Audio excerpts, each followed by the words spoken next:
सत श्री अकाल जी। तुसीं प्राइम मिनिस्टर टैलीविजन देख रहे हो। दोस्तों मैं स्वर्ण सिंह टैणा ते हर रोज़ की तरह ही प्रोग्राम खबर की खबर लैके हाज़र हाँ। पहली वड्डी खबर वाले जाने तो पहला पंजाब के मौसम की हाल बयानी करनी बनती है। लगे कल पंजाब के गर्मी चोखे पई है। हर रोज़ की तरह ही लगातार गर्मी वट कट रही है। लोग त्राह त्राह करनगे, करता नहीं रहे हले, पर करनगे। मेरा ख्याल है भी जो गर्मी होर वधूगी, क्योंकि जेकर 41 डिग्री तक टैंपरेचर होना तो ये 46-47 होने के उत्ते बहुता समा नहीं लगना। मौसम विभाग ने यह गल कही है भी गर्मी इवें ही पैनी है तो गर्मी पिछले वरियां के मुकाबलतन इतकी वध पैनी है। सो गर्मी तो भी बचा रखना तो किरतियां ने किरत भी करनी है तो किरतियां नूं असीं सलाम भी करते हैं। कणक नूं दाती पै गई है। मंडियां दे विच कणक लगातार आ रही है। किसान खुशहाल होण, खुशहाल रहण, इहदी असीं कामना करते हैं। पर इतकी सरों दे नाल जिहड़े जुड़े हुए किसान आ जिन्हां ने सरों की खेती की है, उन्हां दे चेहरे ते खुशी का खेड़ा देखण नूं मिल रहा। चंगा लगदा, वधिया गल है, इवें ही होना चाहिए। जिहड़ी पहली वड्डी खबर है उहदे वाली जाण तो पहलां ये दसना बनदा है कि पंजाब दे विच एक चोरी हुई है। चोरियां तो चलो हर रोज़ कई थावां ते हुंदियां। कोई किसी का पर्स खो के भज जांदा, कोई ये गल कहना जी कि फलानी थां दे उत्ते आ चीज़ की चोरी हो गई है। लोग ट्रांसफार्मरां विचला तेल कढ़ के वेचण लग पे। इहदी लाहनत वाली गल बनी पई है।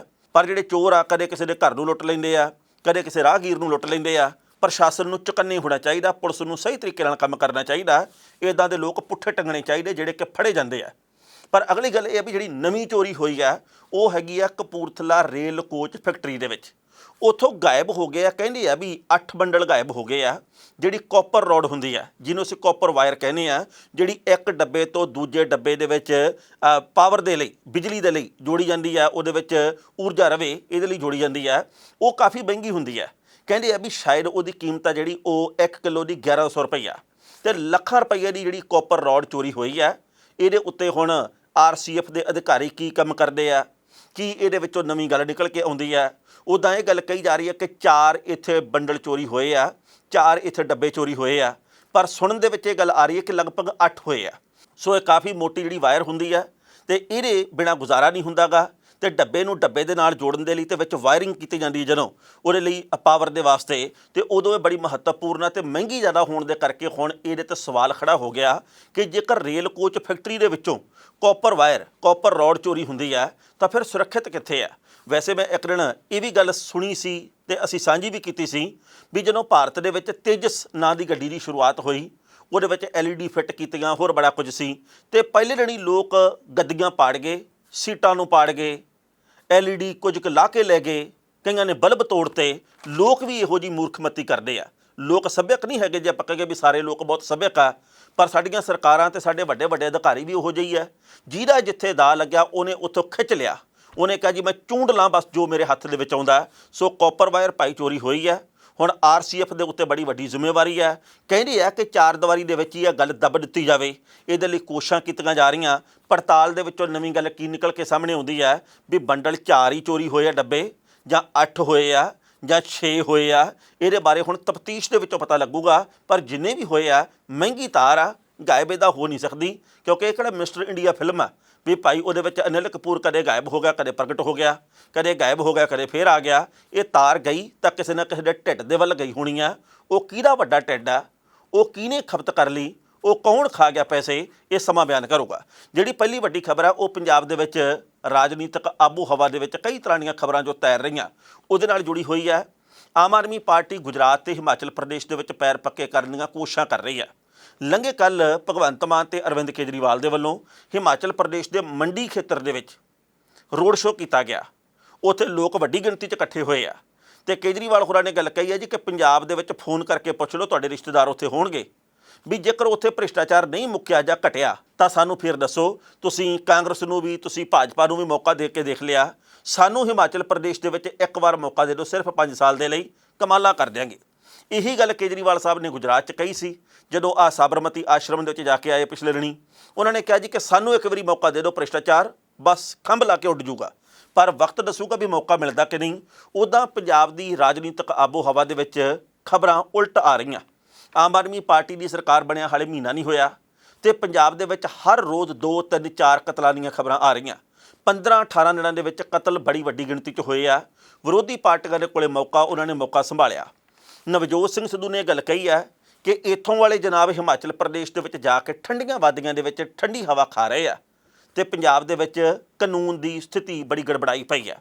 ਇਹੀ ਗੱਲ ਬਾਕੀ ਸਿਆਸੀ ਪਾਰਟੀਆਂ ਸ਼ਰੀਕੇ ਭਾਈਚਾਰੇ ਵਾਲੀਆਂ ਕਹਿਣਗੀਆਂ ਵੀ ਭਾਈ ਪੰਜਾਬ ਦੇ ਵਿੱਚ ਅਮਨ ਕਾਨੂੰਨ ਸ਼ਾਂਤੀ ਭੰਗ ਹੋਈ ਜਾਂਦੀ ਹੈ, ਇਹ ਸਾਰਾ ਕੁਝ ਕਿਉਂ ਹੋ ਰਿਹਾ। ਮੈਨੂੰ ਦੁੱਖ ਹੋਇਆ ਇਸ ਗੱਲ ਦੇ ਉੱਤੇ ਵੀ ਜਿਸ ਤਰੀਕੇ ਦੇ ਨਾਲ ਗੈਂਗਸਟਰਾਂ ਦੇ ਵੱਲੋਂ ਪਿਛਲੇ ਦਿਨੀ ਮੱਲੀਆਂ ਪਿੰਡ ਦੇ ਵਿੱਚ ਸੰਦੀਪ ਨੰਗਲ ਅੰਬੀਆਂ ਦਾ ਟੂਰਨਾਮੈਂਟ ਦੇ ਵਿੱਚ ਕਤਲ ਕੀਤਾ ਗਿਆ। ਚੀਸ ਨਿਕਲਦੀ ਹੈ ਹਾਲੇ ਵੀ ਇਸ ਗੱਲ ਨੂੰ ਚੇਤੇ ਕਰਦਿਆਂ। ਦੌਣ ਕਲਾਂ ਪਿੰਡ ਦੇ ਵਿੱਚ ਕਬੱਡੀ ਕਲੱਬ ਦਾ ਪ੍ਰਧਾਨ, ਉਹਦਾ ਕਤਲ ਕੀਤਾ ਗਿਆ ਜਦੋਂ ਹੁਣ ਰਾਤ ਦੇ ਵੇਲੇ 11 ਕੁ ਵਜੇ ਦਾ ਵੇਲਾ ਸੀ। ਢਾਬੇ ਦੇ ਮੂਹਰੇ ਪੰਜਾਬੀ ਯੂਨੀਵਰਸਿਟੀ ਦੇ ਲਾਗੇ ਗੋਲੀਆਂ ਮਾਰ ਕੇ ਸਾਹਮਣੇ ਉਹਦਾ ਕਤਲ ਕੀਤਾ ਗਿਆ। ਤੇ ਕਾਰਨ ਕੀ ਹੈ? ਕਬੱਡੀ ਦੇ ਉੱਤੇ ਇੰਨੇ ਮਾੜੇ ਦਿਨ ਕਿਹੜੀ ਗੱਲੋਂ ਆ ਗਏ ਆ? ਕਿਹੜੇ ਕਾਰਨ ਆ ਜਿਹਦੇ ਕਰਕੇ ਕਬੱਡੀ ਦੇ ਨਾਲ ਜੁੜੇ ਹੋਏ ਖਿਡਾਰੀ, ਕਲੱਬਾਂ ਦੇ ਪ੍ਰਧਾਨ ਇਸ ਤਰੀਕੇ ਨਾਲ ਮਾਰੇ ਜਾ ਰਹੇ ਆ? ਧਰਮਿੰਦਰ ਸਿੰਘ ਦਾ ਕਸੂਰ ਕੀ ਸੀ? ਪੁਲਿਸ ਭਾਵੇਂ ਇਹ ਗੱਲ ਕਵੇ ਇਹ ਨਿੱਜੀ ਖਿਜ਼ਬਾਜੀ ਆ ਜਾਂ ਇਹ ਨਿੱਜੀ ਰੰਜਿਸ਼ ਆ, ਕੋਈ ਜ਼ਿੱਦ ਸੀ ਕੋਈ, ਪਰ ਗੱਲ ਇਹ ਆ ਵੀ ਹਰ ਰੋਜ਼ ਕਤਲ ਹੋ ਰਹੇ ਆ। ਪਿਛਲੇ 24 ਘੰਟਿਆਂ ਦੇ ਵਿੱਚ ਪਟਿਆਲੇ ਦੇ ਵਿੱਚ 2 ਕਤਲ ਹੋ ਗਏ ਆ। ਸੋ ਇਸ ਕਰਕੇ ਭਗਵੰਤ ਮਾਨ ਸਾਹਿਬ ਨੂੰ ਚਾਹੀਦਾ ਕਿ ਜ਼ਿਲ੍ਹਿਆਂ ਦੇ ਪੁਲਿਸ ਮੁਖੀਆਂ ਤੋਂ ਲੈ ਕੇ ਸੀਨੀਅਰ ਅਧਿਕਾਰੀਆਂ ਤੱਕ ਨੂੰ ਇਸ ਗੱਲ ਦੇ ਲਈ ਕਿਹਾ ਜਾਵੇ ਜੀ ਕਿ ਅਮਨ ਕਾਨੂੰਨ ਦੀ ਸਥਿਤੀ ਬਰਕਰਾਰ ਰੱਖਣੀ ਆ। ਡੀਜੀਪੀ ਸਾਹਿਬ ਦੀ ਡਿਊਟੀ ਬਣਦੀ ਹੈ ਕਿ ਪੰਜਾਬ ਦੇ ਵਿੱਚ ਸਾਰਾ ਕੁਝ ਸ਼ਾਂਤਮਈ ਰਹੇ, ਪੰਜਾਬ ਦੇ ਵਿੱਚ ਕੁਝ ਵੀ ਅਣਸੁਖਾਵਾਂ ਨਾ ਵਾਪਰੇ। ਜੇਕਰ ਹੁਣ ਤੁਰੇ ਜਾਂਦੇ ਬੰਦੇ ਦੇ ਕੋਈ ਨਕਾਬਪੋਸ਼ ਗੋਲੀਆਂ ਮਾਰ ਜਾਂਦੇ ਆ ਤੇ ਬਾਅਦ ਦੇ ਵਿੱਚ ਖੁਰਾ ਖੋਈ ਥੋੜ੍ਹੀ ਲੱਭਦਾ। ਅੱਜ ਤੱਕ ਜਿਹਦੀ ਮਰਜ਼ੀ ਸਰਕਾਰ ਸੀ, ਜਦੋਂ ਕੋਈ ਕਿਸੇ ਨੂੰ ਮਾਰ ਗਿਆ ਬਾਅਦ ਦੇ ਵਿੱਚ ਕਿੰਨੇ ਖੁਰਾ ਖੋਜ ਲੱਭੇ ਆ। ਫਿਰ ਤਾਂ ਸਕੈਚ ਹੀ ਰਹਿ ਜਾਂਦੇ ਕੋਲੇ ਵੀ ਸਕੈਚ ਬਣਾ ਲਿਆ ਪੁਲਿਸ ਨੇ, ਲੱਖ ਰੁਪਈਆ ਇਨਾਮ ਰੱਖਤਾ ਪੁਲਿਸ ਨੇ, ਅਖਬਾਰ 'ਚ ਇਸ਼ਤਿਹਾਰ ਦਿੱਤਾ ਪੁਲਿਸ ਨੇ, ਪਰ ਇੱਦਾਂ ਕੋਈ ਲੱਭਦਾ ਥੋੜ੍ਹੀ ਆ ਤੇ ਇੱਦਾਂ ਕੋਈ ਲੱਭਣਾ ਥੋੜ੍ਹੀ ਆ। ਗੱਲ ਇਹ ਆ ਵੀ ਹੋਣ ਤੋਂ ਪਹਿਲਾਂ, ਘਟਨਾ ਹੋਣ ਤੋਂ ਪਹਿਲਾਂ ਉਹ ਲੋਕ ਨੱਪ ਲੈ ਜਾਣ ਤੇ ਉਹ ਗੈਂਗਸਟਰ ਕਿਹੜੀ ਗੱਲੋਂ ਬਣਦੇ ਆ, ਕਿੰਨਾ ਲੋਕਾਂ ਦੇ ਵੱਲੋਂ ਬਣਾਏ ਜਾਂਦੇ ਆ, ਇਹਦੇ ਵੱਲ ਵੀ ਪੰਛੀ ਝਾਤ ਮਾਰ ਕੇ ਮਸਲੇ ਦਾ ਹੱਲ ਕੱਢਣਾ ਚਾਹੀਦਾ। ਭਾਵੇਂ ਕਿ ਐਂਟੀ ਗੈਂਗਸਟਰ ਟਾਸਕ ਫੋਰਸ ਦਾ ਗਠਨ ਕਰਨ ਦੀ ਗੱਲ ਕਹਿ ਦਿੱਤੀ ਗਈ ਹੈ, ਪਰ ਦਹਿਸ਼ਤ ਦਾ ਪਸਾਰਾ ਲਗਾਤਾਰ ਵੱਧ ਰਿਹਾ, ਇਹਦੇ ਵੱਲ ਖਿਆਲ ਕਰਨਾ ਚਾਹੀਦਾ। ਪਹਿਲਾਂ ਇਸ ਰਿਪੋਰਟ ਦਾ ਵੇਰਵਾ ਤੇ ਫਿਰ ਕਰਾਂਗੇ ਟਿੱਪਣੀ। ਪੰਜਾਬ ਦੇ ਵਿੱਚ ਕਾਨੂੰਨ ਵਿਵਸਥਾ ਦੀ ਹਾਲਤ ਦੇ ਉੱਤੇ ਭਗਵੰਤ ਮਾਨ ਦੀ ਅਗਵਾਈ ਵਾਲੀ ਆਮ ਆਦਮੀ ਪਾਰਟੀ ਦੀ ਸਰਕਾਰ ਘਿਰ ਗਈ ਹੈ। ਇੱਕ ਤੋਂ ਬਾਅਦ ਇੱਕ ਕਤਲ ਦੀਆਂ ਵਾਰਦਾਤਾਂ ਕਰਕੇ ਵਿਰੋਧੀਆਂ ਨੇ ਹੁਣ ਮੁੱਖ ਮੰਤਰੀ ਨੂੰ ਘੇਰਨਾ ਸ਼ੁਰੂ ਕੀਤਾ ਹੈ। ਕੈਪਟਨ ਅਮਰਿੰਦਰ ਸਿੰਘ, ਨਵਜੋਤ ਸਿੰਘ ਸਿੱਧੂ, ਮਨਜਿੰਦਰ ਸਿੰਘ ਸਿਰਸਾ ਤੇ ਪ੍ਰਗਟ ਸਿੰਘ ਵਰਗੇ ਨੇਤਾਵਾਂ ਨੇ ਮਾਨ ਸਰਕਾਰ ਨੂੰ ਲੰਮੇ ਹੱਥੀ ਲਿਆ। ਵਿਰੋਧੀ ਨੇਤਾਵਾਂ ਨੇ ਗੱਲ ਕਹੀ ਆ ਕਿ ਨਵੀਂ ਸਰਕਾਰ ਬਣਨ ਤੋਂ ਬਾਅਦ ਹੁਣ ਤੱਕ 18 ਕਤਲ ਹੋ ਚੁੱਕੇ ਨੇ। ਇਹਨੂੰ ਰੋਕਣ ਦੀ ਥਾਂ ਦੇ ਉੱਤੇ ਮੁੱਖ ਮੰਤਰੀ ਸਾਹਿਬ ਗੁਜਰਾਤ ਤੇ ਹਿਮਾਚਲ ਦੇ ਵਿੱਚ ਘੁੰਮ ਰਹੇ ਨੇ। ਮੁੱਖ ਮੰਤਰੀ ਇੱਕ ਦਿਨ ਪਹਿਲਾਂ ਹੀ ਪੰਜਾਬ ਦੇ ਵਿੱਚ ਐਂਟੀ ਗੈਂਗਸਟਰ ਟਾਸਕ ਫੋਰਸ ਬਣਾਉਣ ਦਾ ਐਲਾਨ ਕਰਕੇ ਹਟੇ ਨੇ। ਕਾਂਗਰਸੀ ਵਿਧਾਇਕ ਪ੍ਰਗਟ ਸਿੰਘ ਨੇ ਕਿਹਾ ਕਿ ਹਰ ਰੋਜ਼ 2 ਤੋਂ 3 ਕਤਲ ਹੋ ਰਹੇ ਨੇ। ਗੈਂਗਸਟਰ ਬੇਖੌਫ ਘੁੰਮ ਰਹੇ ਨੇ, ਬਿਨਾਂ ਕੁਝ ਸੋਚੇ ਗੋਲੀਆਂ ਚਲਾਈਆਂ ਜਾ ਰਹੀਆਂ ਨੇ। ਪਿਛਲੇ ਕੁਝ ਦਿਨਾਂ ਦੇ ਵਿੱਚ ਹੀ 18 ਤੋਂ ਲੈ ਕੇ 20 ਨੌਜਵਾਨਾਂ ਦੇ ਕਤਲ ਹੋ ਚੁੱਕੇ ਨੇ। ਰਾਤ ਫਿਰ 11:30 ਵਜੇ ਪੰਜਾਬੀ ਯੂਨੀਵਰਸਿਟੀ ਪਟਿਆਲਾ ਦੇ ਸਾਹਮਣੇ ਗੋਲੀਆਂ ਦੇ ਨਾਲ ਨੌਜਵਾਨ ਦਾ ਕਤਲ ਕਰ ਦਿੱਤਾ ਗਿਆ। ਇਹ ਅਫਸੋਸਨਾਕ ਹੈ। ਪੰਜਾਬ ਦੇ ਵਿੱਚ ਲਾਅ ਐਂਡ ਆਰਡਰ ਦੀ ਸਥਿਤੀ ਨਾਜ਼ੁਕ ਬਣ ਗਈ ਹੈ ਤੇ ਮੁੱਖ ਮੰਤਰੀ ਸਾਹਿਬ ਹਿਮਾਚਲ ਦੀਆਂ ਠੰਡੀਆਂ ਵਾਦੀਆਂ ਦਾ ਆਨੰਦ ਮਾਣ ਰਹੇ ਨੇ। ਭਾਜਪਾ ਨੇਤਾ ਮਨਜਿੰਦਰ ਸਿੰਘ ਸਿਰਸਾ ਨੇ ਕਿਹਾ ਪੰਜਾਬ ਦੇ ਵਿੱਚ 21 ਦਿਨ ਦੇ ਅੰਦਰ 19 ਕਤਲ ਹੋਏ ਨੇ। ਪਟਿਆਲਾ ਵਿੱਚ 2 ਲੋਕਾਂ ਦਾ ਕਤਲ 24 ਘੰਟੇ ਦੇ ਵਿੱਚ ਹੋ ਰਿਹਾ। ਭਗਵੰਤ ਮਾਨ ਸਾਹਿਬ ਨੂੰ ਇਸ ਪਾਸੇ ਵੱਲ ਖਿਆਲ ਕਰਨਾ ਚਾਹੀਦਾ। ਕਾਂਗਰਸੀ ਨੇਤਾ ਨਵਜੋਤ ਸਿੰਘ ਸਿੱਧੂ ਨੇ ਕਿਹਾ ਕਿ ਪੰਜਾਬ ਦੇ ਵਿੱਚ ਲਾਅ ਐਂਡ ਆਰਡਰ ਦੀ ਸਥਿਤੀ ਪੂਰੀ ਤਰ੍ਹਾਂ ਬਰਬਾਦ ਹੋ ਚੁੱਕੀ ਹੈ। ਦੂਜੇ ਪਾਸੇ ਭਗਵੰਤ ਮਾਨ ਆਪਣੇ ਹੋਰ ਕੰਮਾਂ ਦੇ ਵਿੱਚ ਬਿਜ਼ੀ ਨੇ। ਪਟਿਆਲੇ 'ਚ 2 ਹੋਰ ਕਤਲ ਹੋ ਗਏ ਨੇ। ਔਸਤਨ ਹਰ ਰੋਜ਼ 3-4 ਕਤਲ ਹੋ ਰਹੇ ਨੇ। ਸੂਬੇ ਦੇ ਲੋਕ ਖੌਫ ਦੇ ਵਿੱਚ ਨੇ। ਇਸ ਖਬਰ ਦੇ ਉੱਤੇ ਟਿੱਪਣੀ ਕਰਨਾ ਦੋਸਤੋ, ਪਹਿਲੀ ਗੱਲ ਤਾਂ ਅਸੀਂ ਕਹਾਂਗੇ ਭਗਵੰਤ ਮਾਨ ਸਾਹਿਬ ਨੂੰ ਹੱਥ ਜੋੜ ਕੇ ਬੇਨਤੀ ਹੈ ਕਿ ਪੰਜਾਬ ਦੇ ਲੋਕਾਂ ਨੂੰ ਇਸ ਗੱਲ ਦੀ ਤਸੱਲੀ ਹੋਣੀ ਚਾਹੀਦੀ ਹੈ ਕਿ ਭਾਈ ਸਾਡੀ ਜ਼ਿੰਦਗੀ ਸੁਰੱਖਿਅਤ ਹੈ। ਜੇ ਬੰਦਾ ਖੇਤ ਜਾਣ ਵੇਲੇ, ਜੇ ਬੰਦਾ ਕੰਮ ਤੇ ਜਾਣ ਵੇਲੇ, ਸੜਕ ਤੇ ਜਾਣ ਵੇਲੇ, ਸਕੂਲ ਕਾਲਜ ਯੂਨੀਵਰਸਿਟੀ ਦੇ ਵਿੱਚ ਪੜ੍ਹਨ ਜਾਣ ਵੇਲੇ, ਜਾਂ ਕੋਈ ਵੀ ਬੈਂਕ ਦੇ ਵਿੱਚੋਂ ਬਾਹਰ ਆਉਂਦਾ ਬੰਦਾ ਜਾਂ ਬੈਂਕ ਦੇ ਅੰਦਰ ਜਾਂਦਾ ਬੰਦਾ, ਇਸ ਗੱਲ ਦੇ ਉੱਤੇ ਫਿਕਰਮੰਦ ਰਹੇ ਵੀ ਪਤਾ ਨਹੀਂ ਕਿਹੜੇ ਪਾਸਿਓਂ ਗੋਲੀ ਕੋਈ ਮਾਰ ਜੇ, ਮੋਟਰਸਾਈਕਲ ਦੇ ਉੱਤੇ ਆਏ ਕਿਹੜੇ ਵੇਲੇ ਸਾਨੂੰ ਭੁੰਨ ਕੇ ਚਲੇ ਜਾਣ। ਤਾਂ ਫਿਰ ਸਰਕਾਰ ਦੇ ਉੱਤੇ ਸਵਾਲ ਖੜੇ ਹੋਣਗੇ। ਇਸ ਮਸਲੇ ਦੇ ਵੱਲ ਗੌਰ ਕੀਤੀ ਜਾਵੇ। ਬਾਕੀ ਮਸਲੇ ਬਾਅਦ ਦੇ ਵਿੱਚ ਆ, ਪਹਿਲਾਂ ਮਨੁੱਖ ਦੀ ਜ਼ਿੰਦਗੀ ਆ। ਜਿਹੜੇ ਲੋਕਾਂ ਨੇ ਵੋਟਾਂ ਪਾਈਆਂ ਉਹਨਾਂ ਦੀ ਜ਼ਿੰਦਗੀ ਦੀ ਗੱਲ ਹੈ। ਪਰ ਅਗਲੀ ਗੱਲ ਇਹ ਆ ਵੀ ਵਿਰੋਧੀ ਪਾਰਟੀਆਂ ਨੇ ਮੁੱਦਾ ਚੁੱਕਿਆ, ਮੁੱਦਾ ਚੁੱਕਣਾ ਉਹਨਾਂ ਦਾ ਅਧਿਕਾਰ ਆ, ਗੱਲ ਵੀ ਸਹੀ ਹੈ। ਪਰ ਇਹ ਸਾਰਾ ਕੁਝ ਪਿਛਲੀਆਂ ਸਰਕਾਰਾਂ ਦੇ ਮੌਕੇ ਵੀ ਹੁੰਦਾ ਰਿਹਾ। ਵੱਖਰੀ ਗੱਲ ਆ ਵੀ ਉਦੋਂ ਆਮ ਆਦਮੀ ਪਾਰਟੀ ਮੁੱਦਾ ਚੁੱਕਦੀ ਸੀ ਕਿ ਇਸ ਵੇਲੇ ਹਾਲਾਤ ਮਾੜੇ ਹੋਏ ਪਏ ਆ, ਇਸ ਵੇਲੇ ਹਾਲਾਤ ਸੰਭਾਲਣ ਦੀ ਲੋੜ ਹੈ ਤੇ ਅਮਨ ਕਾਨੂੰਨ ਸ਼ਾਂਤੀ ਭੰਗ ਹੋ ਗਈ ਆ, ਲਾਅ ਐਂਡ ਆਰਡਰ ਦੀ ਸਥਿਤੀ ਆ ਜਿਹੜੀ ਉਹ ਤਹਿਸ਼-ਨਹਿਸ਼ ਹੋ ਕੇ ਰਹਿ ਗਈ ਆ। ਉਦੋਂ ਆਮ ਆਦਮੀ ਪਾਰਟੀ ਕਹਿੰਦੀ ਸੀ। ਹੁਣ ਆਪ ਦੀ ਸਰਕਾਰ ਆ ਤੇ ਬਾਕੀ ਪਾਰਟੀਆਂ ਗੱਲ ਕਹਿ ਰਹੀਆਂ, ਪਰ ਸਾਰੀਆਂ ਪਾਰਟੀਆਂ ਦੇ ਰਾਜ ਦੇ ਵਿੱਚ ਇੱਕੋ ਜਿਹੀ ਸਥਿਤੀ ਸੀ। ਕਾਂਗਰਸ ਦੇ ਰਾਜ ਦੇ ਵਿੱਚ ਕਿਹੜਾ ਲੋਕਾਂ ਦੇ ਕਤਲ ਨਹੀਂ ਹੋਏ? ਉਦੋਂ ਦੱਸੋ ਕਿਹਦਾ ਕਤਲ ਨਹੀਂ ਹੋਇਆ? ਕੀ ਕਬੱਡੀ ਖਿਡਾਰੀਆਂ ਦੇ ਨਾਲ ਨਹੀਂ ਹੋਈ ਇਹੋ ਜਿਹੀ ਗੱਲ? ਕੀ ਉਦੋਂ ਕਾਂਗਰਸ ਦੇ ਆਗੂਆਂ ਦੇ ਨਾਲ ਗੱਲ ਨਹੀਂ ਹੋਈ? ਹੋਰ ਬਹੁਤ ਸਾਰੇ ਲੋਕਾਂ ਦੇ ਨਾਲ ਹੁੰਦੀ ਰਹੀ ਗੱਲ। ਉਦੋਂ ਵੀ ਕੈਪਟਨ ਸਾਹਿਬ ਕਹਿੰਦੇ ਸੀ ਅਸੀਂ ਕਿਸੇ ਨੂੰ ਬਖਸ਼ਾਂਗੇ ਨਹੀਂ, ਤੇ ਬਖਸ਼ੇ ਹਨ ਜਾਂ ਨਹੀਂ ਪਤਾ ਨਹੀਂ, ਪਰ ਇਹ ਸਾਰਾ ਕੁਝ ਚੱਲਦਾ ਰਿਹਾ। ਜਦੋਂ ਅਕਾਲੀ ਦਲ ਦੀ ਸਰਕਾਰ ਸੀ ਇਹ ਸਾਰਾ ਕੁਝ ਉਦੋਂ ਵੀ ਹੁੰਦਾ ਸੀ। ਪੰਜਾਬ ਦੇ ਵਿੱਚ ਗੁੰਡੇ ਬਦਮਾਸ਼ ਉਵੇਂ ਆ ਜਿਵੇਂ ਕਿ ਹੁਣ ਤੱਕ ਅਸੀਂ ਬਿਹਾਰ ਦੇ ਬਾਰੇ ਸੁਣਦੇ ਸੀ। ਪਹਿਲਾਂ ਅਸੀਂ ਬਿਹਾਰ ਦੇ ਬਾਰੇ ਸੁਣਦੇ ਸੀ ਜਾਂ ਅਸੀਂ ਫਿਲਮਾਂ ਦੇ ਵਿੱਚ ਵੇਖਦੇ ਸੀ ਵੀ ਉੱਥੇ ਜਿਹਨੂੰ ਮਰਜ਼ੀ ਗੋਲੀ ਮਾਰ ਕੇ ਚਲੇ ਜਾਂਦੇ ਆ, ਇੰਨੀ ਕੁ ਬਦਮਾਸ਼ੀ ਹੈ। ਪਰ ਅੱਜ ਕੱਲ੍ਹ ਪੰਜਾਬ ਦੇ ਵਿੱਚ ਇਹ ਸਾਰਾ ਕੁਝ ਆਮ ਹੋਣ ਲੱਗ ਪਿਆ। ਜੇਲ੍ਹਾਂ ਦੇ ਵਿੱਚ ਬੈਠੇ ਹੋਏ ਲੋਕ ਬਾਹਰ ਆਪਦੇ ਭਾਈਚਾਰੇ ਦੇ ਲੋਕਾਂ ਨੂੰ ਕਹਿੰਦੇ ਜੀ ਕਿ ਇਹਦੇ ਗੋਲੀ ਮਾਰਿਆਓ, ਤੇ ਫਿਰ ਇਹ ਖਬਰਾਂ ਆਉਂਦੀਆਂ ਤੇ ਫਿਰ ਜ਼ਿੰਮੇਵਾਰੀਆਂ ਲਈਆਂ ਜਾਂਦੀਆਂ ਫੇਸਬੁੱਕ ਦੇ ਉੱਤੇ ਕਿ ਹਾਂ ਅਸੀਂ ਕਤਲ ਕੀਤਾ, ਉਹਦਾ ਕਤਲ ਕਰਾਂਗੇ, ਇਹਨੂੰ ਬੰਦਾ ਬਣਾਵਾਂਗੇ। ਤੇ ਫਿਰ ਪੁਲਿਸ ਕਿੱਥੇ ਆ? ਜੇ ਜੇਲ੍ਹਾਂ ਦੇ ਵਿੱਚ ਬੈਠੇ ਵੀ ਆਹ ਕੁਝ ਚੱਲਦਾ, ਬਾਹਰ ਵੀ ਆਹ ਕੁਝ ਚੱਲਦਾ, ਜੇਲ੍ਹ ਦੇ ਵਿੱਚ ਵੀ ਖਤਰਾ, ਬਾਹਰ ਵੀ ਖਤਰਾ, ਤਾਂ ਬੰਦਾ ਜਾਊ ਤਾਂ ਜਾਊ ਕਿੱਥੇ? ਫਿਰ ਪੰਜਾਬ ਕਿਉਂ ਨਾ ਛੱਡੂ? ਸੋ ਮਾਨ ਸਾਹਿਬ ਨੂੰ ਬੇਨਤੀ ਹੈ ਕਿ ਇਸ ਗੱਲ ਦੇ ਵੱਲ ਪਹਿਲ ਦੇ ਆਧਾਰ ਦੇ ਉੱਤੇ ਗੌਰ ਫਰਮਾਈ ਕੀਤੀ ਜਾਵੇ। ਮਨੁੱਖ ਦੀ ਜ਼ਿੰਦਗੀ ਨਾਲੋਂ ਵੱਧ ਕੀਮਤੀ ਕੁਝ ਨਹੀਂ। ਆਸ ਕਰਦੇ ਹਾਂ ਵੀ ਇਸ ਮਾਮਲੇ ਦੇ ਵੱਲ ਗੌਰ ਫਰਮਾਈ ਕੀਤੀ ਜਾਊਗੀ। ਆਮ ਆਦਮੀ ਪਾਰਟੀ ਲਗਾਤਾਰ ਆਪਣੇ ਦਾਇਰੇ ਨੂੰ, ਖੇਤਰਫਲ ਨੂੰ ਵਧਾਉਣ ਦੀ ਕੋਸ਼ਿਸ਼ ਦੇ ਵਿੱਚ ਲੱਗੀ ਹੋਈ ਹੈ। ਆਪਾਂ ਜਾਣਦੇ ਪੰਜਾਬ ਦੇ ਵਿੱਚ 92 ਸੀਟਾਂ ਮਿਲੀਆਂ, ਦਿੱਲੀ ਦੇ ਵਿੱਚ ਸਰਕਾਰ ਆਮ ਆਦਮੀ ਪਾਰਟੀ ਦੀ, ਗੁਜਰਾਤ ਹਿਮਾਚਲ ਦੇ ਲਈ ਸੰਘਰਸ਼ ਕਰ ਰਹੇ ਆ। ਪਰ ਇਹਦੇ ਪਿੱਛੇ ਕਾਰਨ ਕੀ ਆ ਕਿ ਆਮ ਆਦਮੀ ਪਾਰਟੀ ਵੱਖ-ਵੱਖ ਸੂਬਿਆਂ ਦੇ ਵਿੱਚ ਕਿਉਂ ਆਪਣੇ ਪੈਰ ਪਸਾਰਨਾ ਚਾਹੁੰਦੀ ਹੈ? ਉਹਦੇ ਪਿੱਛੇ ਵੱਡਾ ਕਾਰਨ ਇਹ ਆ ਕਿ 2024 ਦੀਆਂ ਵਿਧਾਨ ਸਭਾ ਚੋਣਾਂ ਜਿਹੜੀਆਂ ਉਹ ਹੁਣ ਸਿਰ ਦੇ ਉੱਤੇ ਆ ਜਾਣੀਆਂ ਕੁਝ ਕੁ ਸਮੇਂ ਬਾਅਦ, ਤੇ ਉਹਦੇ ਮੱਦੇਨਜ਼ਰ ਸਾਰਾ ਕੁਝ ਹੁਣੇ ਤੋਂ ਤਿਆਰ ਕਰਨ ਦੀ ਕੋਸ਼ਿਸ਼ ਕੀਤੀ ਜਾ ਰਹੀ ਹੈ। ਪਰ ਇਸ ਤੋਂ ਇਲਾਵਾ ਇੱਕ ਹੋਰ ਗੱਲ ਦੱਸਣੀ ਬਣਦੀ ਹੈ ਕਿ ਅਕਾਲੀ ਦਲ ਤੇ ਭਾਜਪਾ ਗੱਠਜੋੜ ਹੋਣ ਦੀ ਸੰਭਾਵਨਾ ਫੇਰ ਬਣ ਰਹੀ ਹੈ। ਅਸੀਂ ਜਦੋਂ ਵਿਧਾਨ ਸਭਾ ਦੀਆਂ ਚੋਣਾਂ ਸਿਰ ਦੇ ਉੱਤੇ ਸੀ ਉਦੋਂ ਵੀ ਇਹ ਗੱਲ ਕਹਿੰਦੇ ਰਹੇ ਕਿ ਜੇਕਰ ਆਮ ਆਦਮੀ ਪਾਰਟੀ ਨੂੰ ਬਣਦੀਆਂ ਸੀਟਾਂ ਨਾ ਮਿਲੀਆਂ, ਬਹੁਮਤ ਤੋਂ ਥੱਲੇ ਰਹਿ ਗਏ, ਤਾਂ ਅਕਾਲੀ ਦਲ ਨੇ ਤੇ ਬੀਜੇਪੀ ਨੇ ਗੱਠਜੋੜ ਕਰ ਲੈਣਾ। ਤੇ ਉਹ ਚਲੋ 92 ਸੀਟਾਂ ਲੈ ਗਏ, ਅਕਾਲੀ ਦਲ 3 ਤੇ ਰਹਿ ਗਿਆ, ਬੀਜੇਪੀ 2 ਤੇ ਰਹਿ ਗਈ, ਬਸਪਾ 1 ਤੇ ਰਹਿ ਗਈ, ਕਾਂਗਰਸ 18 ਤੇ ਰਹਿ ਗਈ। ਕਿਸੇ ਦੇ ਪਿੰਡ ਪੱਲੇ ਬਹੁਤਾ ਕੁਝ ਪਿਆ ਨਹੀਂ। ਪਰ ਜਿਹੜੀ ਜਾਣਕਾਰੀ ਪ੍ਰਾਪਤ ਹੋਈ ਆ ਉਹ ਇਹ ਹੈ ਕਿ ਲੋੜ ਕਾਢ ਦੀ ਮਾਂ ਹੈ। ਉਹਦੇ ਮੁਤਾਬਕ ਬੀਜੇਪੀ ਤੇ ਅਕਾਲੀ ਇੱਕ ਵਾਰ ਫਿਰ ਗੱਠਜੋੜ ਕਰ ਸਕਦੇ ਆ ਤਾਂ ਜੋ ਅਸੀਂ 2024 ਦੇ ਮੱਦੇਨਜ਼ਰ ਹੁਣੇ ਤੋਂ ਤਿਆਰੀ ਕਰ ਸਕੀਏ। ਇਹਦੇ ਵਿੱਚ ਕੋਈ ਦੋ ਰਾਏ ਨਹੀਂ। ਕਿਸੇ ਨੂੰ ਗੱਲ ਸ਼ਾਇਦ ਇਹ ਕੌੜੀ ਲੱਗੇ ਕਿ ਅਕਾਲੀ ਦਲ ਦਾ ਆਪਣੇ ਪੱਧਰ ਦੇ ਉੱਤੇ ਬਹੁਤਾ ਵਜੂਦ ਬਾਕੀ ਨਹੀਂ ਬਚਿਆ। 3 ਸੀਟਾਂ ਮਿਲਣੀਆਂ 100 ਸਾਲ ਤੋਂ ਪੁਰਾਣੀ ਪਾਰਟੀ ਨੂੰ, ਇਹ ਕੋਈ ਬਾਹਲੀ ਵੱਡੀ ਪ੍ਰਾਪਤੀ ਨਹੀਂ ਗੀ। ਇਹਦੇ ਲਈ ਸ਼ਬਦ ਕੋਈ ਵੀ ਤਿੱਖਾ ਵਰਤਿਆ ਜਾ ਸਕਦਾ, ਪਰ ਇੰਨਾ ਹੀ ਬਹੁਤ ਹੈ ਵੀ ਇਹ ਜਿਹੜੀਆਂ ਸੀਟਾਂ ਦੀ ਗਿਣਤੀ ਹੈ ਇਹ ਨਾ ਹੋਇਆਂ ਵਰਗੀ ਹੈ। ਉਵੇਂ ਹੀ ਬਸਪਾ ਦੀ ਗੱਲ ਹੈ, ਜਿਹੜੀ ਪਾਰਟੀ ਦੀ ਕਿਸੇ ਵੇਲੇ ਤੂਤੀ ਬੋਲਦੀ ਹੁੰਦੀ ਸੀ ਪੰਜਾਬ ਦੇ ਵਿੱਚ ਵੀ ਤੇ ਯੂਪੀ ਦੇ ਵਿੱਚ ਵੀ, ਅੱਜ ਉਹ 1 ਸੀਟ ਦੇ ਉੱਤੇ ਸਿਮਟ ਕੇ ਰਹਿ ਗਈ ਹੈ। ਇਹੀ ਹਾਲਤ ਕਾਂਗਰਸ ਦੀ ਹੈ, ਜਿਹੜੀ 77 ਦੇ ਉੱਤੇ ਸੀ ਤੇ 18 ਦੇ ਉੱਤੇ ਆ ਗਈ ਹੈ। ਪਹਿਲਾਂ ਇਸ ਰਿਪੋਰਟ ਦਾ ਵੇਰਵਾ ਸਾਂਝਾ ਕਰਦੇ ਹਾਂ ਕਿ ਅਕਾਲੀ ਦਲ ਤੇ ਬੀਜੇਪੀ ਦਾ ਗੱਠਜੋੜ ਕਿਵੇਂ ਸੰਭਵ ਹੈ, ਤੇ ਫਿਰ ਕਰਾਂਗੇ ਟਿੱਪਣੀ। ਅਕਾਲੀ ਦਲ ਤੇ ਬੀਜੇਪੀ ਦਰਮਿਆਨ ਫਿਰ ਗੱਠਜੋੜ ਹੋ ਸਕਦਾ ਹੈ। ਲੋਕ ਸਭਾ ਚੋਣਾਂ ਤੋਂ ਪਹਿਲਾਂ ਇਸ ਦੀ ਸੰਭਾਵਨਾ ਬਣੀ ਹੋਈ ਹੈ। ਪੰਜਾਬ ਦੇ ਵਿੱਚ ਆਮ ਆਦਮੀ ਪਾਰਟੀ ਨੂੰ ਰੋਕਣ ਦੇ ਲਈ ਇਹ ਪਲੈਨਿੰਗ ਕੀਤੀ ਜਾ ਰਹੀ ਹੈ। ਹਾਲਾਂਕਿ ਦੋਵੇਂ ਪਾਰਟੀਆਂ ਖੁੱਲ੍ਹੇ ਤੌਰ ਦੇ ਉੱਤੇ ਕੁਝ ਵੀ ਨਹੀਂ ਕਹਿ ਰਹੀਆਂ। ਅਕਾਲੀ ਦਲ ਦੇ ਸੀਨੀਅਰ ਨੇਤਾ ਬਲਵਿੰਦਰ ਸਿੰਘ ਭੂੰਦੜ ਨੇ ਜ਼ਰੂਰ ਇਸ ਗੱਲ ਦੇ ਸੰਕੇਤ ਦਿੱਤੇ ਨੇ। ਉਹਨਾਂ ਨੇ ਕਿਹਾ ਕਿ ਇਸ ਦੀ ਸੰਭਾਵਨਾ ਜ਼ਰੂਰ ਹੈ, ਪਰ ਇਹਨੂੰ ਪੱਕਾ ਨਹੀਂ ਕਹਿ ਸਕਦੇ। ਪੰਜਾਬ ਦੇ ਵਿੱਚ ਲੋਕ ਸਭਾ ਦੀਆਂ 13 ਸੀਟਾਂ ਨੇ, ਸੋ ਲਗਾਤਾਰ ਦੂਜੀ ਵਾਰ ਸੱਤਾ ਤੋਂ ਬਾਹਰ ਹੋਏ ਅਕਾਲੀ ਦਲ ਦੇ ਅੱਗੇ ਪਾਰਟੀ ਕੇਡਰ ਨੂੰ ਬਣਾਈ ਰੱਖਣ ਵਾਸਤੇ ਸੰਕਟ ਪੈਦਾ ਹੋ ਗਿਆ। ਪੰਜਾਬ ਚੋਣਾਂ ਦੇ ਵਿੱਚ ਇਸ ਵਾਰ ਅਕਾਲੀ ਦਲ ਦੀ ਬੁਰੀ ਤਰ੍ਹਾਂ ਹਾਰ ਹੋਈ। ਸਿਰਫ 3 ਸੀਟਾਂ ਮਿਲੀਆਂ, ਭਾਜਪਾ ਨੂੰ ਵੀ ਸਿਰਫ 2 ਮਿਲੀਆਂ। ਹਾਲਾਂਕਿ ਹਾਰ ਜਿੱਤ ਦੇ ਲਿਹਾਜ਼ ਨਾਲ ਵੋਟਾਂ ਦਾ ਅੰਕੜਾ ਦੇਖੀਏ ਤਾਂ 9 ਸੀਟਾਂ ਇਹੋ ਜਿਹੀਆਂ ਸਨ ਜਿਹਦੇ ਵਿੱਚ ਇਹ ਗੱਠਜੋੜ ਜਿੱਤ ਸਕਦਾ ਸੀ, ਜਿੱਥੇ ਭਾਜਪਾ ਤੇ ਅਕਾਲੀ ਦਲ ਦੇ ਉਮੀਦਵਾਰ ਵੋਟਾਂ ਮਿਲਾ ਕੇ ਜੇਤੂ ਤੋਂ ਵੱਧ ਲਿਜਾ ਸਕਦੇ ਸਨ। ਇਹਦੇ ਵਿੱਚ Balachaur, Dera Baba Nanak, Dera Bassi, Garhshankar, Gurdaspur, Jalandhar cantt, Jalandhar central, Ludhiana central ਤੇ ਸੁਜਾਨਪੁਰ ਦੀਆਂ ਸੀਟਾਂ ਨੇ। ਇਹਦੇ ਵਿੱਚ 4 ਕਾਂਗਰਸ ਦੇ ਕੋਲ ਨੇ ਤੇ 5 ਸੀਟਾਂ ਆਮ ਆਦਮੀ ਪਾਰਟੀ ਨੇ ਜਿੱਤੀਆਂ ਨੇ। ਪੰਜਾਬ ਦੀ ਖੇਤਰੀ ਪਾਰਟੀ ਅਕਾਲੀ ਦਲ ਦੀ ਹਾਲਤ ਇਸ ਵਾਰ ਬੇਹੱਦ ਖਸਤਾ ਹੋਈ ਹੈ। ਉਹ ਲਗਾਤਾਰ ਦੂਜੀ ਟਰਮ ਦੇ ਵਿੱਚ ਸੱਤਾ ਤੋਂ ਬਾਹਰ ਹੋ ਗਈ ਹੈ। ਦੂਜੇ ਪਾਸੇ ਅਹਿਮ ਗੱਲ ਬਾਦਲ ਪਰਿਵਾਰ ਦੀ ਹਾਰ ਰਹੀ ਹੈ। 5 ਵਾਰ ਦੇ ਮੁੱਖ ਮੰਤਰੀ ਪ੍ਰਕਾਸ਼ ਸਿੰਘ ਬਾਦਲ ਆਪਣੇ ਗੜ੍ਹ ਲੰਬੀ ਤੋਂ ਹਾਰ ਗਏ। ਸੁਖਬੀਰ ਬਾਦਲ ਜਲਾਲਾਬਾਦ ਤੋਂ ਹਾਰੇ ਨੇ। ਬਿਕਰਮ ਸਿੰਘ ਮਜੀਠੀਆ ਅੰਮ੍ਰਿਤਸਰ ਈਸਟ ਤੋਂ ਹਾਰੇ ਨੇ। ਅਕਾਲੀ ਦਲ ਦੇ ਕਈ ਵੱਡੇ ਉਮੀਦਵਾਰ ਐਤਕੀ ਧੜਮ ਕਰਕੇ ਡਿੱਗੇ ਨੇ। ਅਕਾਲੀ ਦਲ ਨੇ ਖੇਤੀਬਾੜੀ ਕਾਨੂੰਨਾਂ ਨੂੰ ਲੈ ਕੇ ਭਾਜਪਾ ਨਾਲੋਂ ਗੱਠਜੋੜ ਤੋੜਿਆ ਸੀ।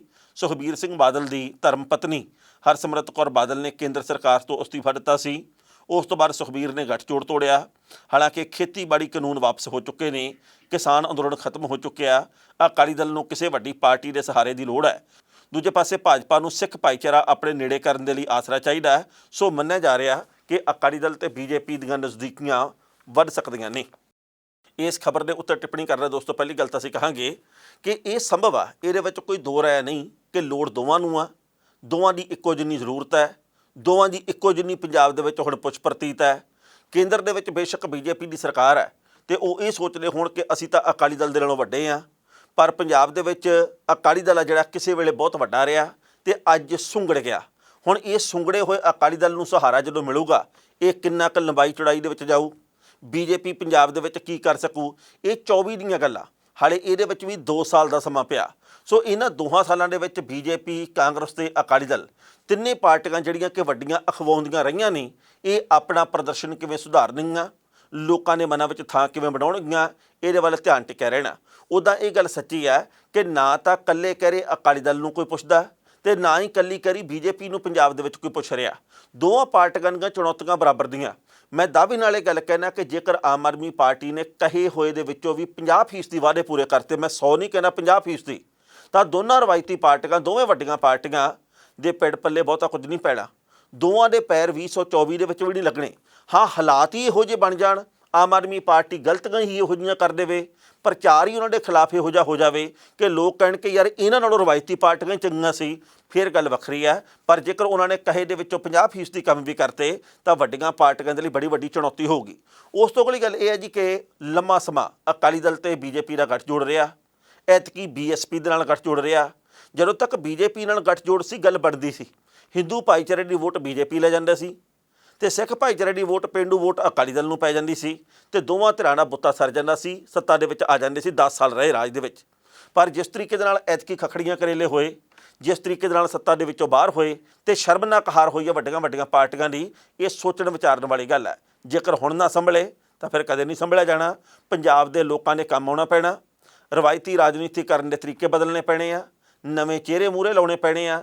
ਉਹ ਰਾਜਨੀਤੀ ਦਾ ਵੇਲਾ ਗਿਆ ਜਦੋਂ 4.5 ਸਾਲ ਸੁੱਤੇ ਰਹੋ ਤੇ 6 ਮਹੀਨੇ ਪਹਿਲਾਂ ਸਰਗਰਮੀ ਫੜੋ। ਲੋਕ ਹੁਣ ਸਾਰਾ ਕੁਝ ਚੰਗੀ ਤਰ੍ਹਾਂ ਜਾਣਦੇ ਆ ਵੀ ਕੌਣ ਕਿੰਨੇ ਪਾਣੀ ਦੇ ਵਿੱਚ ਆ। ਭਗਵੰਤ ਮਾਨ ਦੀ ਸਰਕਾਰ ਨੂੰ ਪੰਜਾਬ ਦੇ ਵਿੱਚ ਲਗਾਤਾਰ ਵਿਰੋਧੀ ਪਾਰਟੀਆਂ ਘੇਰਾ ਪਾ ਰਹੀਆਂ। ਇੱਕ ਪਾਸੇ ਅਧਿਆਪਕ ਵਰਗ ਦੇ ਉੱਤੇ ਵੀ ਪਤਾ ਲੱਗਾ ਵੀ ਅਤਿਆਚਾਰ ਦੀ ਗੱਲ ਹੈ, ਕਿਉਂਕਿ ਆਪਾਂ ਜਾਣਦੇ ਕਿ ਜਿਹੜੇ ਡੈਪੂਟੇਸ਼ਨ ਰੱਦ ਕਰਵਾਉਣ ਦੇ ਲਈ ਬਰਨਾਲੇ ਦੇ ਵੱਲ ਗਏ ਸੀ ਅਧਿਆਪਕ, ਉਹਨਾਂ ਦੇ ਉੱਤੇ ਕਾਰਵਾਈ ਕਰਨ ਦੀ ਗੱਲ ਕਹੀ ਗਈ ਹੈ। ਕੁਝ ਮੁਲਾਜ਼ਮ ਟੈਂਕੀਆਂ ਦੇ ਉੱਤੇ ਵੀ ਹੈ, ਕੁਝ ਹੋਰ ਸੰਘਰਸ਼ ਦੇ ਰਾਹ ਦੇ ਉੱਤੇ ਵੀ ਪੈ ਰਹੇ ਆ। ਮੁਲਾਜ਼ਮਾਂ ਜਿਹੜੇ ਉਹ ਕਹਿੰਦੇ ਜੀ ਕਿ ਸਾਡੀਆਂ ਮੰਗਾਂ ਪ੍ਰਵਾਨ ਕੀਤੀਆਂ ਜਾਣ। ਇਸੇ ਦਰਮਿਆਨ ਖਬਰ ਚੇਤੇ ਆਉਂਦੀ ਆ ਕਿ ਭਗਵੰਤ ਮਾਨ ਸਾਹਿਬ ਨੇ ਗੱਲ ਕਹੀ ਸੀ ਕਿ 25,000 ਕੱਚੇ ਮੁਲਾਜ਼ਮ ਅਸੀਂ ਪੱਕੇ ਕਰਾਂਗੇ। ਉਹ ਉਡੀਕੀ ਜਾਂਦੇ ਆ ਜੀ ਕਿ ਸਾਨੂੰ ਕੱਚਿਆਂ ਨੂੰ ਪੱਕੇ ਕੀਤਾ ਜਾਊਗਾ, ਪਰ ਨਵਾਂ ਆਰਡਰ ਆ ਗਿਆ ਕਿ ਜਿਹੜੇ ਕੱਚੇ ਮੁਲਾਜ਼ਮਾਂ, ਕੰਟਰੈਕਟ ਦੇ ਉੱਤੇ ਮੁਲਾਜ਼ਮਾਂ, ਉਹਨਾਂ ਦੇ ਕੰਟਰੈਕਟ ਦੇ ਵਿੱਚ 1 ਸਾਲ ਦਾ ਹੋਰ ਵਾਧਾ ਕੀਤਾ ਜਾਂਦਾ ਜਾਂ ਕੀਤਾ ਜਾਵੇ। ਮਤਲਬ ਇਹਦਾ ਇਹ ਆ ਵੀ 1 ਸਾਲ ਦੇ ਲਈ ਗੱਲ ਫੇਰ ਅੱਗੇ ਪੈ ਜਾਣੀ ਆ। ਮੁਲਾਜ਼ਮ ਇਸ ਗੱਲ ਦੇ ਉੱਤੇ ਤੱਤੇ ਪਾ ਰਹੇ ਆ। ਉਹ ਇਹ ਗੱਲ ਕਹਿੰਦੇ ਵੀ ਕਿਉਂ, ਕਿਹੜੇ ਕਾਰਨ ਕਰਕੇ ਸਾਨੂੰ 1 ਸਾਲ ਕੰਟਰੈਕਟ ਹੋਰ ਅੱਗੇ ਵਧਾਇਆ ਜਾ ਰਿਹਾ। ਤੁਸੀਂ ਗੱਲ ਕਹੀਏ ਸਾਨੂੰ ਕੱਚਿਆਂ ਨੂੰ ਪੱਕੇ ਕਰੋ। ਪਹਿਲਾਂ ਇਸ ਰਿਪੋਰਟ ਦਾ ਵੇਰਵਾ ਤੇ ਫਿਰ ਕਰਾਂਗੇ ਟਿੱਪਣੀ। ਭਗਵੰਤ ਮਾਨ ਦੀ ਅਗਵਾਈ ਵਾਲੀ ਆਪ ਸਰਕਾਰ ਨੇ ਇੱਕ ਵੱਡਾ ਫੈਸਲਾ ਕੀਤਾ। ਸਰਕਾਰ ਬਣਨ ਤੋਂ ਬਾਅਦ ਨਾ ਤਾਂ ਕੋਈ ਨਵੀਂ ਸਰਕਾਰੀ ਨੌਕਰੀ ਮਿਲੀ ਤੇ ਨਾ ਹੀ ਕੰਟਰੈਕਟ ਵਾਲੇ ਕਰਮਚਾਰੀਆਂ ਨੂੰ ਪੱਕਾ ਕੀਤਾ ਗਿਆ। ਇਸ ਦੇ ਬਾਵਜੂਦ ਮਾਨ ਸਰਕਾਰ ਨੇ ਕੱਚੇ ਕਰਮਚਾਰੀਆਂ ਦਾ ਸੇਵਾ ਕਾਲ 1 ਸਾਲ ਯਾਨੀ ਕਿ 31 ਮਾਰਚ 2023 ਤੱਕ ਵਧਾਉਣ ਦਾ ਫਰਮਾਨ ਜਾਰੀ ਕਰ ਦਿੱਤਾ ਹੈ। ਇਸ ਸੰਬੰਧ ਵਿੱਚ ਸਾਰੇ ਜ਼ਿਲ੍ਹਿਆਂ ਦੇ ਡਿਪਟੀ ਕਮਿਸ਼ਨਰ ਤੇ ਸੰਬੰਧਿਤ ਵਿਭਾਗਾਂ ਦੇ ਮੁਖੀਆਂ ਨੂੰ ਪੱਤਰ ਭੇਜ ਦਿੱਤਾ ਗਿਆ। ਇਸ ਪੱਤਰ ਦੇ ਵਿੱਚ ਲਿਖਿਆ ਗਿਆ ਕਿ ਜੇ ਕਿਸੇ ਕੰਟਰੈਕਟ ਵਾਲੇ ਅਹੁਦੇ ਦੇ ਉੱਤੇ ਰੈਗੂਲਰ ਭਰਤੀ ਦੇ ਵਿੱਚ ਸਮਾਂ ਲੱਗਦਾ ਹੈ ਤਾਂ ਉਸ ਦਾ ਸੇਵਾ ਕਾਲ ਵਧਾ ਦਿੱਤਾ ਜਾਵੇ। ਜੇ ਵਿਭਾਗ ਨੂੰ ਲੋੜ ਹੋਵੇ ਤਾਂ ਵੀ ਇਹ ਫੈਸਲਾ ਲਿਆ ਜਾ ਸਕਦਾ ਹੈ। ਪੱਤਰ ਦੇ ਵਿੱਚ ਲਿਖਿਆ ਗਿਆ ਕਿ ਇਹਨਾਂ ਕਰਮਚਾਰੀਆਂ ਦੀ ਸੇਵਾ ਵਿੱਚ ਕੱਚੇ ਕਰਮਚਾਰੀਆਂ ਨੂੰ ਪੱਕਾ ਕਰਨ ਦਾ ਕਾਨੂੰਨ ਲਿਆਉਣ ਤੱਕ ਵਾਅਦਾ ਕੀਤਾ ਜਾ ਸਕਦਾ ਹੈ। ਇਹ ਵੀ ਗੱਲ ਕਹੀ ਗਈ ਹੈ ਕਿ ਕਈ ਵਿਭਾਗਾਂ ਦੇ ਵਿੱਚ ਕੰਟਰੈਕਟ 'ਤੇ ਕੰਮ ਕਰ ਰਹੇ ਕਰਮਚਾਰੀਆਂ ਦੀ ਜਗ੍ਹਾ ਰੈਗੂਲਰ ਭਰਤੀ ਨਹੀਂ ਕੀਤੀ ਗਈ। ਇਸ ਲਈ ਜੇ ਰੈਗੂਲਰ ਭਰਤੀ ਦੇ ਵਿੱਚ ਸਮਾਂ ਲੱਗਦਾ ਹੈ ਤਾਂ ਕੰਟਰੈਕਟ ਵਧਾ ਦਿੱਤਾ ਜਾਵੇ। ਪੰਜਾਬ ਦੇ ਵਿੱਚ ਸਰਕਾਰ ਬਣਨ ਤੋਂ ਬਾਅਦ ਭਗਵੰਤ ਮਾਨ ਨੇ ਐਲਾਨ ਕੀਤਾ ਸੀ ਕਿ ਉਹਨਾਂ ਦੀ ਸਰਕਾਰ 25,000 ਸਰਕਾਰੀ ਨੌਕਰੀਆਂ ਦੇਵੇਗੀ। 1 ਮਹੀਨੇ ਦੇ ਅੰਦਰ ਅੰਦਰ ਇਹਦਾ ਇਸ਼ਤਿਹਾਰ ਜਾਰੀ ਹੋ ਜਾਵੇਗਾ। ਇਸ ਬਾਬਤ ਕੈਬਨਿਟ ਦੀ ਮੀਟਿੰਗ ਦੇ ਵਿੱਚ ਵੀ ਗੱਲ ਕੀਤੀ ਗਈ ਸੀ। ਪਰ ਹੁਣ ਨਵਾਂ ਸਵਾਲ ਪੈਦਾ ਹੋਇਆ ਕਿ 1 ਸਾਲ ਦੇ ਲਈ ਅੱਗੇ ਕਿਹੜੀ ਗੱਲੋਂ ਕੰਟਰੈਕਟ ਪਾਇਆ ਜਾ ਰਿਹਾ। ਇਸ ਖਬਰ ਦੇ ਉੱਤੇ ਟਿੱਪਣੀ ਕਰਨ ਦੇ ਦੋਸਤੋ ਪਹਿਲੀ ਗੱਲ ਤਾਂ ਅਸੀਂ ਕਹਾਂਗੇ, ਹਾਲਾਂਕਿ ਕੋਈ ਵੀ ਨਾ ਪੱਖੀ ਜਾਂ ਹਾਂ ਪੱਖੀ ਟਿੱਪਣੀ ਕਰਨੀ ਇਹ ਵੇਲੇ ਤੋਂ ਪਹਿਲਾਂ ਵਾਲੀ ਗੱਲ ਹੈ। ਮਹੀਨਾ ਹਾਲੇ 1 ਨਹੀਂ ਹੋਇਆ ਸਰਕਾਰ ਨੂੰ।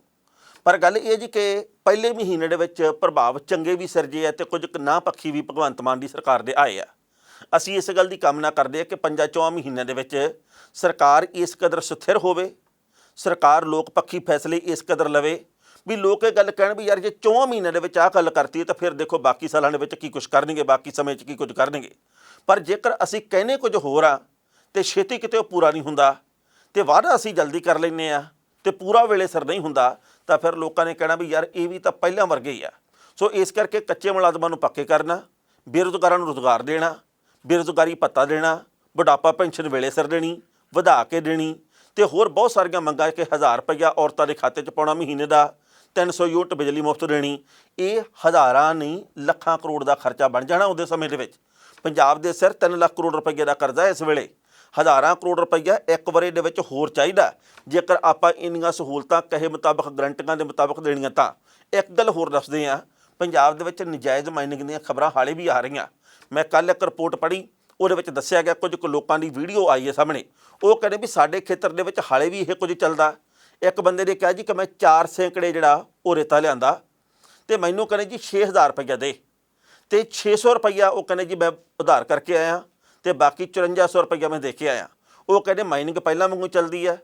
ਜਦੋਂ ਪੁਲਿਸ ਦਾ ਛਾਪਾ ਵੱਜਦਾ ਠੇਕੇਦਾਰ ਫਰਾਰ ਹੋ ਜਾਂਦੇ ਆ ਅਤੇ ਫਸਦੇ ਉਹ ਜਿਹੜੇ ਕਿ ਟਰੈਕਟਰ ਅਤੇ ਟਰਾਲੀਆਂ ਲੈ ਕੇ ਉੱਥੇ ਜਾਂਦੇ ਆ, ਟਰੱਕ ਲੈ ਕੇ ਜਾਂਦੇ ਆ। ਉਹਨਾਂ ਨੇ ਕਿਹਾ ਜੀ ਕਿ ਕੋਈ 5.25 ਰੁਪਈਏ 5.5 ਰੁਪਈਏ ਫੁੱਟ ਰੇਤਾ ਨਹੀਂ ਮਿਲਦਾ, ਸਾਰੇ ਚੋਰ ਕੁੱਤੀ ਰਲੇ ਹੋਏ ਆ। ਇਹਦੇ ਵੱਲ ਖਾਸ ਖਿਆਲ ਕਰਨ ਦੀ ਲੋੜ ਹੈ, ਜੇਕਰ ਨਾ ਕੀਤਾ ਵਰਤਮਾਨ ਸਰਕਾਰ ਨੇ ਬਦਨਾਮ ਹੋ ਜਾਣਾ। ਖਬਰਾਂ ਦੇ ਉੱਤੇ ਵਿਚਾਰ ਚਰਚਾ ਹੋਰ ਵੀ ਹੋ ਸਕਦੀ ਸੀ, ਪਰ ਜੋ ਵਕਤ ਦੀ ਘਾਟ ਹੈ ਰੁਕਣ ਦਾ ਇਸ਼ਾਰਾ ਕਰ ਰਹੀ ਹੈ। ਕੱਲ੍ਹ ਨੂੰ ਇਸੇ ਵੇਲੇ ਖਬਰ ਦੀ ਖਬਰ ਲੈ ਕੇ ਫਿਰ ਹਾਜ਼ਰ ਹੋਵਾਂਗੇ। ਬਹੁਤ ਬਹੁਤ ਧੰਨਵਾਦ।